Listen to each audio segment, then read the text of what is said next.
ngebuat aplikasi deteksi batik gitu Kak. Oke. Nah, udah jadi nih pengen nyoba si modelnya nih dengan gambar-gambar batik. Mm-mm. Mungkin udah terdeteksi tapi ada masalah kayak Mm-mm. buat gambarnya ikan nih Kak, tapi tetap deteksi batik nggak ada motifnya ikan gitu Kak. Itu gimana ya Kak?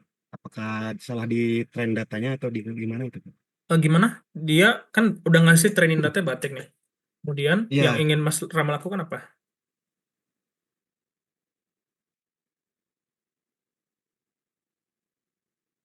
Loh, Mas?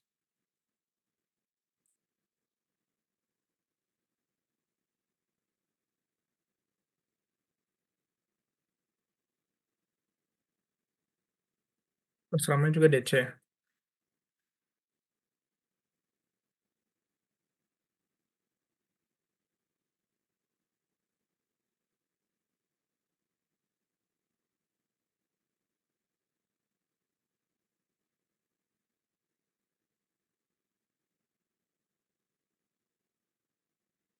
Kalau ini di saya aja atau memang Ramanya ini ya terputus sih?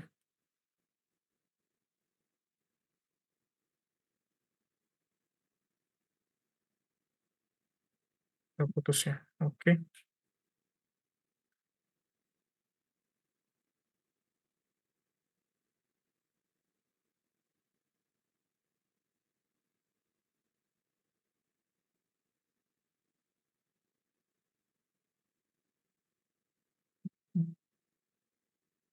Ya ini mungkin saya pengen tanya nih, teman-teman ada yang udah mulai kerja sebagai data scientist kah pas ikut ini? Atau memang apakah yang lain pada memang rata-rata pengen switch karir kah? Atau em, oh ya ini Mas Rama, Mas oke banyak masih kuliah kuliah ya. Oke, atau ada yang pengen switch karir gitu, bosan kerja sekarang, ingin pindah ke DS, job seeker ya. Oke, mencoba hal baru ya.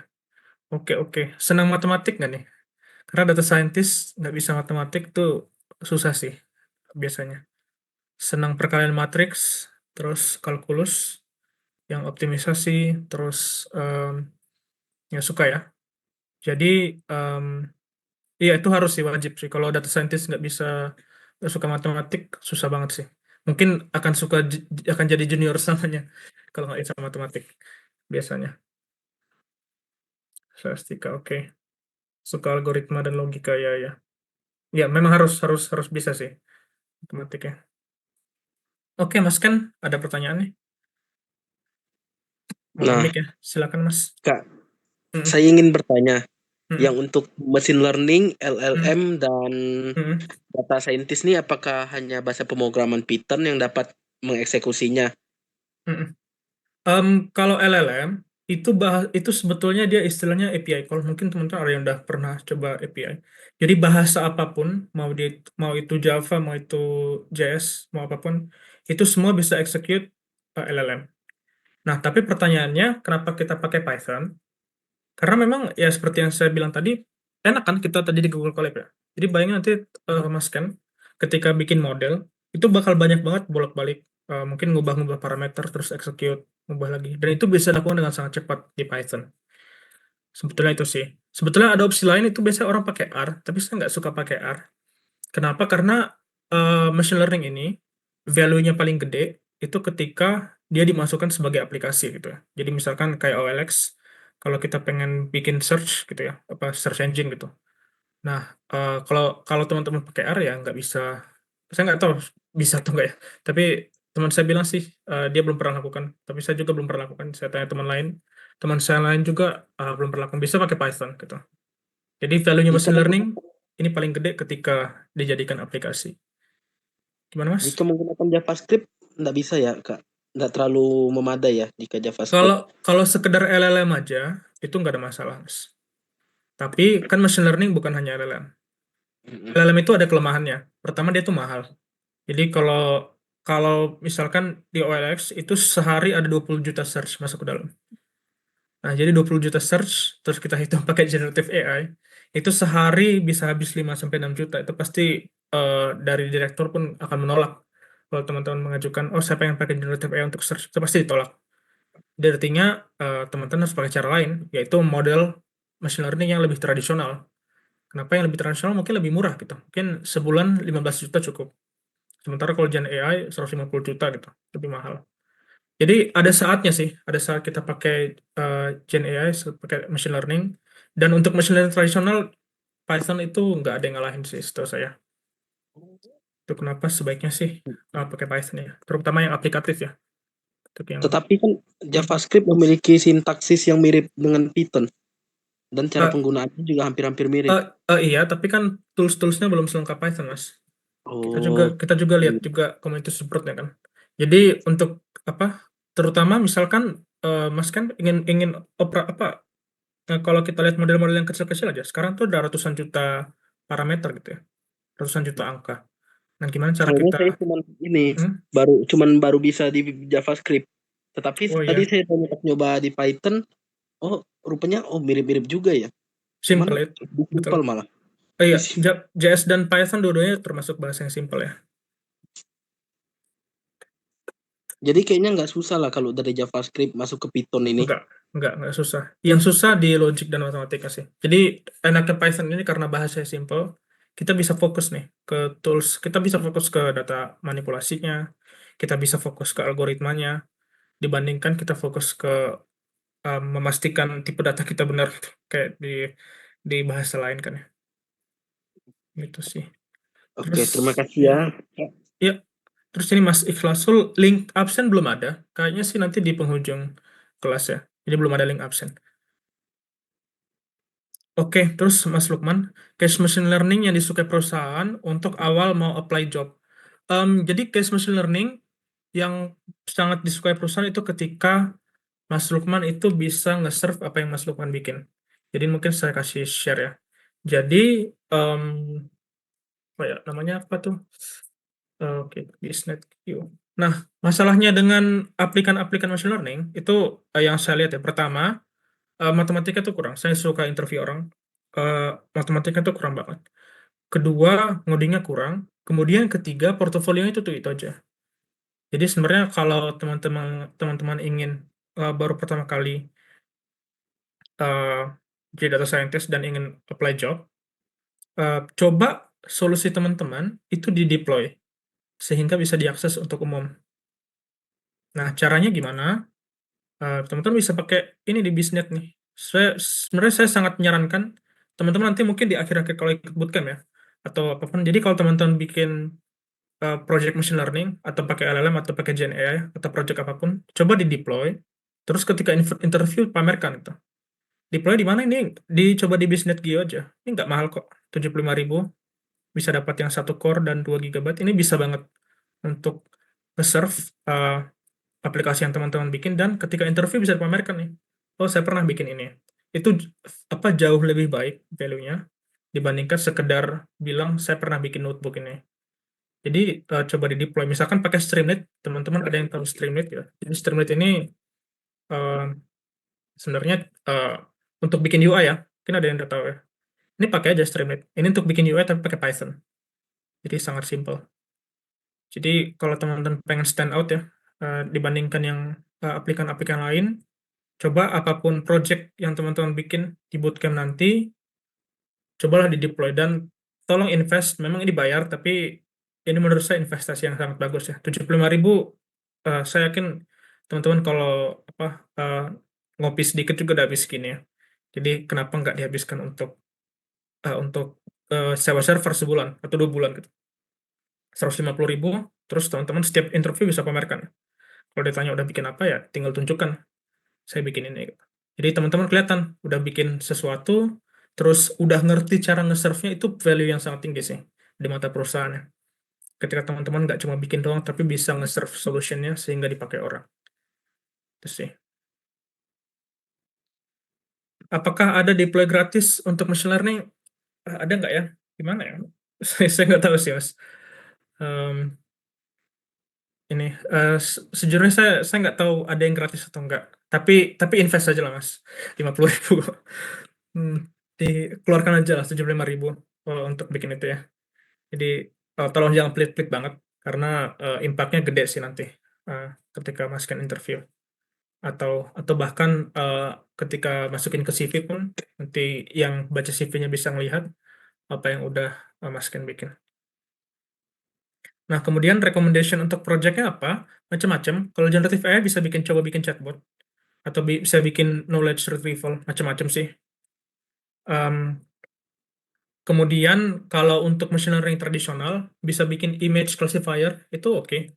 Bikin image classifier, terus ya nanti kalau misalkan teman-teman ikut bootcamp, ya seiring berjalannya bootcamp kan pasti dapat use case ya. Nah, itu coba aja di-deploy, bikin UI-nya, misalkan teman-teman bikin model untuk prediksi harga rumah. Ya coba buat UI-nya sederhana gitu, di mana dia bisa drag and drop, atau bisa slidernya bisa dipindah-pindahin, atau bisa masukin input melalui UI gitu. Jadi kelihatan teman-teman, jadi saya tahu, oh ini beneran Anda yang bikin gitu. Jadi bukan cuma dari notebook dikopas terus dijalanin. Jadi saya tahu bahwa skill Anda bukan sekedar itu aja. Itu udah value yang gede untuk junior ML engineer atau junior data scientist ya. Nah, kemudian Mas Rama nanya, bedanya Streamlit sama Flask apa? Kalau Flask itu untuk nge-serve API, Mas. Itu beda ya. Jadi kalau Flask itu jadinya nanti HTTP URL ya. Kalau Streamlit itu jadinya bener-bener seperti website, jadi ada UI-nya gitu. Jadi kalau Flask, Streamlit mungkin saya share screen lagi. Jadinya tuh bener-bener ada UI-nya, Mas. Jadi bukan sekedar Flask yang dipanggil aja. Ini beneran ada UI-nya nih. Nah, jadi beneran ada UI-nya gini. Jadi invest aja waktu. Nanti ketika ada bikin project, mungkin project akhir di bootcamp atau apapun, coba bikin aja nih ya. Bikin app-nya nih. Kayak misalkan bikin seperti ini. Nah, jadi jangan sekedar taruh di CV, oh saya pernah bikin classifier untuk Titanic, itu kan bosan banget ya. Jadi coba dibuat ini seperti ini juga. Dan pakai aja Biznet. Ini yang saya tahu yang murah ini ya. Dan ini cukup reliable ya. Saya bahkan pernah coba bikin ini untuk klien ini, klien pribadi gitu. Pakai biasa cukup ini sih. Dia cukup reliable dan murah dibandingkan Google ya. Oke, terus dari Regita ada nanya, Porto bagus buat PPT dulu atau langsung tunjukin udah di-deploy aja? Saya sarankan yang deploy aja sih. Karena PPT tuh saya nggak tahu yang baca siapa kalau ada yang masukin ya. Karena biasanya CV kalau ada yang menarik, saya baca GitHub-nya, terus saya baca biasanya. Tapi kalau dia ada PPT, saya nggak pernah baca sih. Atau kalau dia pernah nge-serve sesuatu, itu saya baca sih. Oke, terus Mbak Ashila nih mau jadi host lagi kah? Saya kasih balikan lagi ya. Mungkin aku ambil waktunya sedikit lagi ya Mas, maaf teman-teman semua karena tadi sempat kepotong sinyal aku lagi kurang baik nih teman-teman, kebetulan lagi hujan deras banget di sini jadi sinyalnya banyak hilang tangan gitu. Mungkin aku share screen untuk terakhir. Oke.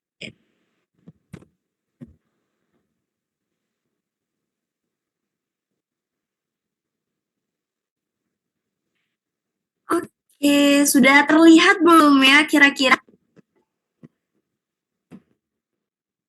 Ya, di saya belum sih Mbak, sayang belum kelihatan. Oh ini udah.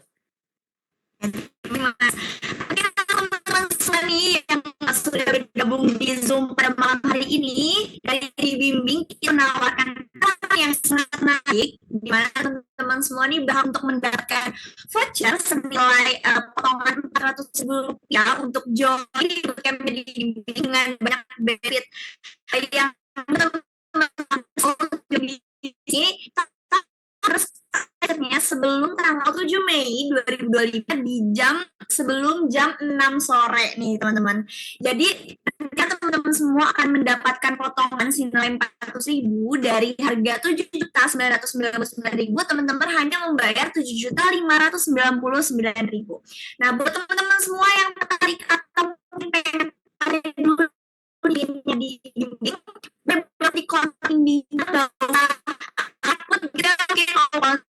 dulu atau mungkin mau tanya dulu terkait mungkin dibimbing itu juga boleh banget teman-teman. Jadi nggak usah ragu dan nggak usah malu-malu untuk bertanya di kontak mininya di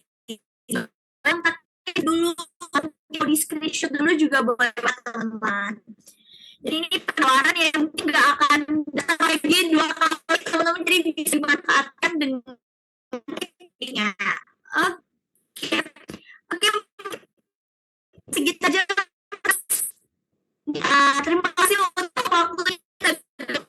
ya, Mas. Aku stop share dulu.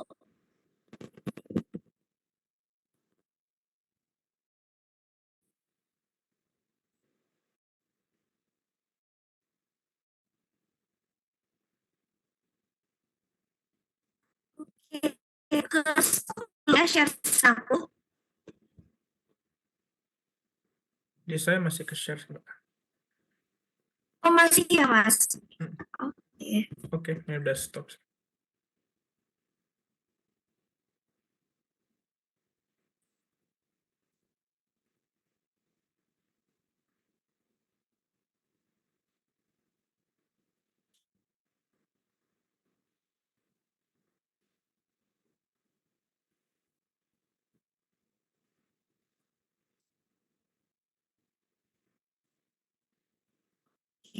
Udah ke stop share apa ya, Mas?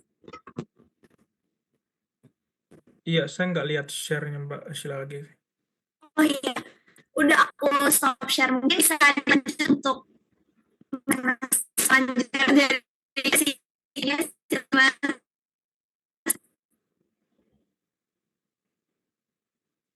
Sorry Mbak, gimana yang terakhir?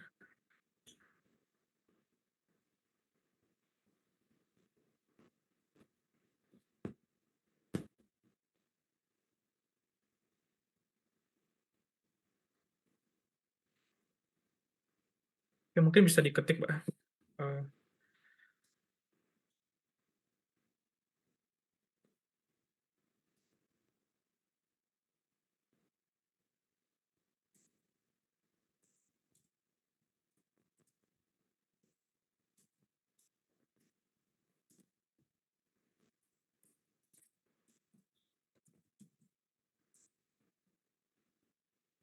Oke, lanjut sesi Q&A ya. Ini kita masih ada 10 menit lagi nih. Mungkin kita lanjut Q&A sedikit. Ini ada dari Mas Zurizal ya, nanya, kalau di GitHub, yang biasa dinilai itu bagian mana? Yang saya nilai itu pasti pertama, kerapihan codingan Anda. Kerapihan codingan teman-teman itu saya nilai.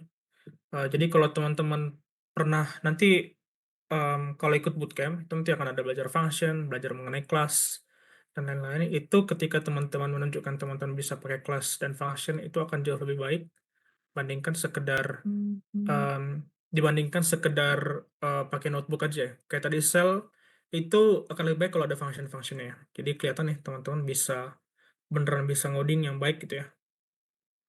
Biasanya itu sih yang dilihat di GitHub, kerapian code lah.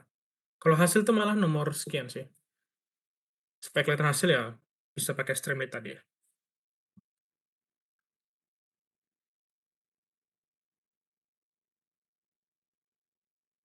Oke.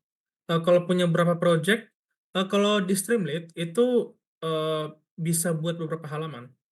Jadi kalau misalkan kita punya 2 project, 3 project, ya project pertama di halaman pertama, terus nanti ada bikin project kedua di halaman berikutnya, project ketiga halaman berikutnya gitu ya. Jadi jadi Streamlit itu tadi dengan 75.000 sebulan, itu sebetulnya bisa untuk 2-3 project gitu. Jadi satu website aja bisa pakai ini sih, apa namanya, hosting, saya nggak tahu apakah perlu domain, kayaknya nggak perlu domain juga sih, cukup nanti ada IP address yang mentah gitu aja, itu juga udah cukup sih biasanya. Jadi IP address mentah ditunjukin aja, em, ke apa namanya, didemokan aja ketika interview misalkan. Langsung aja demokan, nggak perlu ditanya-tanya sama interviewer ya. Jadi eh, bisa tunjukin nih, saya udah pernah bikin ini di bootcamp gitu. Terus sih. Oke, ada pertanyaan lagi yang lain? Dan mungkin tadi Mas Rama eh, tadi sempat keputus ya Mas. Gimana Mas mau mau nanya lagi nih terkait pertanyaan tadi? Karena sempat terputus. Izin Kak, Mm-mm, mungkin kan ini Kak lagi mm-mm, ngebuat untuk klasifikasi motif batik Kak. mm-mm, Nah, untuk datanya kan yang ngumpulin sendiri mungkin Kak mm-mm, kemarin. mm-mm, Nah, mm-mm, udah coba nge-training pakai Pretended modelnya dari Efficientnet kemarin kalau nggak salah. mm-mm. Terus dicoba, tapi udah dicoba nih untuk data di luar data testingnya nih Kak. Oke. Coba data testing, untuk data batiknya oke, mungkin yang lain-lainnya Kak Mhm. sesuai labelnya, tapi cuman ada sedikit nggak tahu sih jadi masalah atau enggak sebenarnya. Kayak misalnya masukin gambar ikan nih Kak, gambar ikan Mhm. biasa nih. Mhm. Nah, si modelnya tuh deteksi batik yang ada Oke. motif ikannya Kak, tapi perlu Oke, oke. ditinggiin itu nilai confidence-nya ke 90% kalau nggak salah. Oke, Kita oke, tuh itu. saya paham, saya paham. Jadi artinya Mas Rama ngebuat model yang untuk mengklasifikasikan motif batik ya. Iya Kak. Nah, tapi kalau kasih gambar ikan gitu doang, nggak ada batiknya, dia bilang itu Ya. batik ikan. Seharusnya Nah, tapi apa? Harusnya tapi apa, Mas? Kalau seandainya itu ketemu, harusnya dia bilang apa? Bukan batik kenapa? itu. Kalau seandainya ketemu gambar ikan yang Mas Rama harapkan, dia bilang apa? Si Ah, bukan dari model. model batik gitu Kak. Oh gitu, dan Bukan lain-lain bukan gitu. label yang terdeteksi gitu, di luar label gitu Kak. Di luar Harapan. label, tapi ketika di train ada nggak label yang menyatakan di luar label? Nggak ada sih Kak. Kalau nggak ada harus harus ada berarti Mas di Contohnya training gimana? datanya. Gini aja, jadi artinya tadi kan udah ada batik-batik ya. Ya. Kemudian bikin label tambahan satu lagi, itu Mm-mm. mungkin namanya bukan batik gitu, sama Oh, labelnya. Nah berarti terus nanti dari gambar-gambar yang di luar batik bisa masukin situ. Karena artinya model yang Mas Rama buat itu cuma bisa dia dia cuma bisa naruh ke batik. Jadi apapun yang Mas Rama masukkan dia akan bilang itu batik gitu. oke, Nah, jadi bisa solusinya bisa dicoba itu sih tadi. Bikin label label terakhir, mungkin namanya address atau non batik atau apapun ya. berarti untuk datanya ditambah ya Kak, satu label lagi Iya, di luar itu. Oke, oke, paham. iya Baik. bukan batik. Mungkin bisa bisa kasih gambar rumah, bisa kasih gambar burung. Kan batik biasanya Iya, pokoknya yang gambar-gambar apa? hewan kebanyakan Kak. Iya, nah coba bisa bisa dimasukin motif-motif yang sering dibatik kan. Oke, oke. Siap, terima kasih banyak Kak. Oke, oke. Ini ada pertanyaan lagi kah dari teman-teman?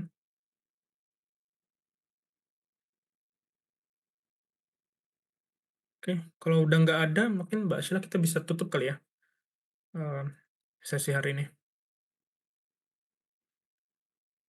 Oke, ini dari Zurizal. Ketika interview akan dites mathsnya juga, saya biasanya saya tanya sih. Saya akan tanya yang mungkin yang sederhana-sederhana. Contohnya, saya pengen tahu Anda ngerti loss function nggak? Jadi ketika ngetrain, bikin model, mungkin ada yang udah pernah nyoba ya. Kita di Mas Rama udah pernah bikin model classifier. Saya akan tanya itu loss function Anda tuh ngapain gitu. Terus ketika Anda ngetrain model, itu proses yang terjadi itu apa? Atau misalkan punya deep learning, itu kan ada deep learning itu sebenarnya kan matriks ya. Di dalamnya ada weight-weight. Jadi yang di dalam matriks itu sebenarnya diapain oleh deep learning? Itu saya akan tanya sih biasanya. Kalau untuk yang udah mid level ke atas ya, itu biasanya saya akan tanya untuk level mid. Tapi kalau level junior itu saya nggak akan detail banget. Paling mungkin saya tanya yang statistik-statistik yang sederhana ya. Em, Statistik yang biasa aja. Kemudian mungkin ya yang sekedar eh, paham mengenai loss function dan linear regression. Jadi yang tergantung level data scientist ya. Tapi untuk junior pasti saya tanya matematika tapi nggak akan advance banget sih. Oke, ada lagi? Saya lulusan ini teknik mesin tapi saya fokus ke komputasi. Jadi saya fokus komputasi dari mesin. Dulu tesis saya itu mengenai tabrakan mobil ya. Jadi itu komputasinya itu berat banget. Lumayan banyak ya. Jadi ketika saya masuk ke machine learning, ternyata ilmu yang saya pakai tuh, ya itu tuh lagi. Jadi kalau di waktu di teknik mesin, dulu ada namanya, em, apa namanya, ketika optimisasi ya, itu kan kalau namanya optimisasi. Kalau di machine learning namanya training. Jadi ilmu optimisasi yang saya pelajari itu waktu saya baca buku machine learning, oh ya ini kan optimisasi ya, cuma diganti nama aja. Terus kalau di mesin ada namanya metode penalti, terus di machine learning ada regularisasi. Jadi ya ujung-ujungnya ya matematika sama-sama aja. Cuma dipakai di dua hal yang beda aja. Itu kenapa saya bisa dengan mudah transisi sih. Oke, terus ini Mas Sidratul ya. Apakah contoh klasifikasi image yang tadi dijelaskan adalah bentuk tas utama AI annotator yang sering seliweran lockernya? AI annotator. Saya nggak tahu nih. AI annotator. Em, Mungkin bisa dipakai ini sih. Kadang-kadang kan perusahaan punya data spesifik ya Mas ya. Jadi ketika perusahaan punya data spesifik, kadang-kadang Gen AI itu nggak sanggup. Gen AI itu bagus untuk data yang umum. Tapi kalau Mas punya data yang sangat spesifik, yang untuk perusahaan Mas saja, itu Gen AI nggak cukup. Itu kenapa biasanya perusahaan meng-outsource proses labeling itu biasanya ke negara-negara yang ini lah ya, yang gaji rendah untuk sekedar menganotasi dataset. Jadi contoh tadi itu contoh Gen AI, tapi biasanya perusahaan ingin mendapatkan datanya juga, salah satunya dengan membayar anotator ya. Oke, terus dari Zurizal, wajar untuk anak SMK coba apply intern kerja ke data analis. Soalnya jarang banget lihatnya. Saya pernah ketemu yang di tempat saya sebelumnya, sebelum saya ke Astra, itu ada lulusan SMK, bawahan saya. Jadi gini sih Mas, kalau misalkan Mas Zurizal jurusan SMK, saya sarankan pertama jangan apply perusahaan besar, karena perusahaan besar itu mereka ada standar yaitu S1. Jadi kalau nggak S1 itu biasa ditolak walaupun pinter ya. Jadi bahkan di tempat saya ada pegawai kontrak, dia cuma D3. Padahal dia pinter gitu ya. Dia engineer DevOps.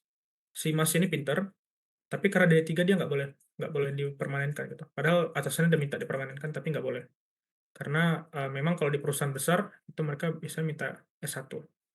Nah, jadi Mas Rizal kalau ingin jadi data analis, coba apply ke perusahaan yang agak kecil, itu pertama. Kemudian coba punya profil GitHub, memang kerja agak lebih keras.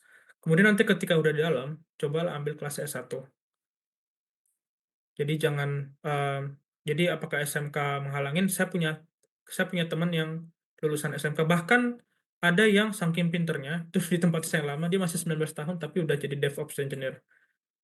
Jadi dia cuma lulus SMA doang, lulus SMA, saking dia pinternya, ya dimasukin ke intern, dia intern pinter, dinaikin jadi permanen. Jadi umur 19 waktu itu, bahkan umur 19 udah bisa nyari duit.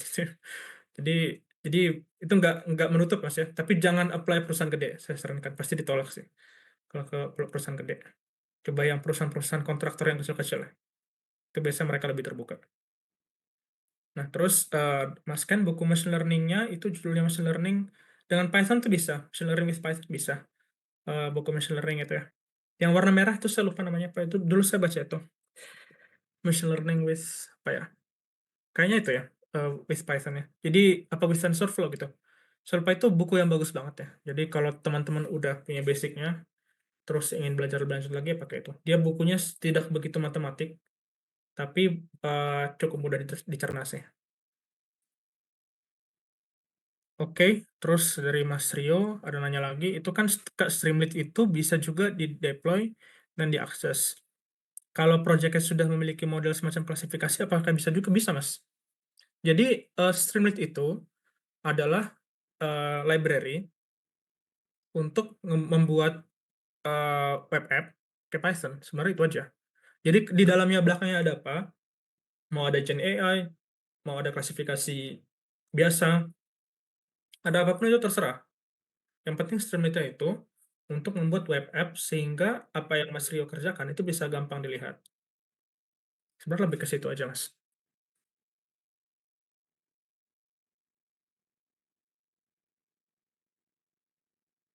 Oke, mudah-mudahan menjawab ya teman-teman yang nanya. Oke, kita masih ada semenit. Mungkin kalau ada satu pertanyaan lagi nih.